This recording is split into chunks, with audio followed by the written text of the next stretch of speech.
ଅଡ଼ୁଆ କାହାର ବଢ଼ୁଛି ଆପଣ ଟିକେ ତଳେ ଦେଖିଲେ ଜାଣିପାରିବେ। କଥା ହେଉଛି ଆପଣ ସମୁଦାୟ ପ୍ରସଙ୍ଗଟାକୁ ଟିକେ ଆପଣ ଦେଖନ୍ତୁ। ସମୁଦାୟ ପ୍ରସଙ୍ଗଟା କ'ଣ ପାଇଁ? ତିଳକୁ ତାଳ କରିବା ପାଇଁ, to make mountain out of ମୋଲିନ୍ସ।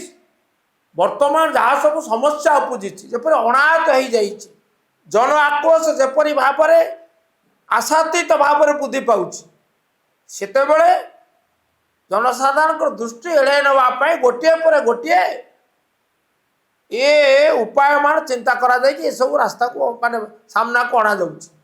ସାରା ଭାରତବର୍ଷ ବର୍ତ୍ତମାନ ଆନ୍ଦୋଳନରେ ପ୍ରଶ୍ନପତ୍ର ବିଭ୍ରାଟ ପାଇଁ ନିଟ୍ ପରୀକ୍ଷାରେ ଓଡ଼ିଶା ସମେତ ସମଗ୍ର ଭାରତବର୍ଷ 4 ଦିନ ଧରି ସଂସଦ ଅଞ୍ଚଳ ଏଡ଼େଇବା ପାଇଁ ଗୋଟିଏ ଉଦ୍ୟମ। ଦ୍ୱିତୀୟରେ ଆମର ଯେଉଁ ପାଠ୍ୟପୁସ୍ତକ ମୁଦ୍ରଣରେ ପ୍ରଳମ୍ବ ଶୁଦ୍ଧି, ଅକ୍ଷମଣୀୟ ତ୍ରୁଟି, କ୍ରମବର୍ଦ୍ଧିଷ୍ଣୁ ଜନକ ଅସନ୍ତୋଷ ବର୍ତ୍ତମାନ କ୍ରୋଧରେ ରୂପାନ୍ତରିତ ହୋଇଛି। 10ରୁ ଊର୍ଦ୍ଧ୍ୱ ପିଲା ଆତ୍ମହତ୍ୟା କଲେ ଯେହେତୁ ନିଟ୍ ପରୀକ୍ଷା ଘୁଞ୍ଚିଲା। ବର୍ତ୍ତମାନ ଆପଣ ଦେଖୁଛନ୍ତି ଗୋଟିଏ ପରେ ଗୋଟିଏ ବିଭିନ୍ନ ସେକ୍ସନର ଲୋକ ସମର୍ଥନ କରୁଛନ୍ତି। ଖାଲି ବିଜୁ ଜନତା ଦଳ ନବୀନ ପଟ୍ଟନାୟକ ନୁହେଁ, ଯାହାର ଦରଦ ଅଛି ସେ ପ୍ରତିକ୍ରିୟା ରଖିବ।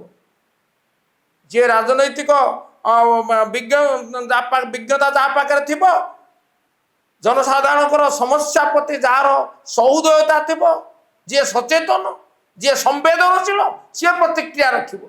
କେଉଁ କାରଣରୁ ନୋଟିସ୍ ଦିଆଯାଇଛି? ନୋଟିସ୍ ଦିଆଯାଇଛି ଯେ ଆପଣ 25ରେ ଆସିବେ, ଆପଣ ଆପିୟର କରିବେ, ପର୍ସନାଲ ଆପିୟରାନ୍ସ ଦାବି କରାଯାଇଛି। ପ୍ରଥମ କଥା ହେଲା ଯେ କ'ଣ ହେଇଛି, ଫାଇଲ ଚୋରି ହେଇଛି ନା ଫାଇଲ ହଜିଛି? ଏ ବିଷୟରେ ସରକାରଙ୍କର ସ୍ପଷ୍ଟ ଇଏ କଥାଟି କ'ଣ?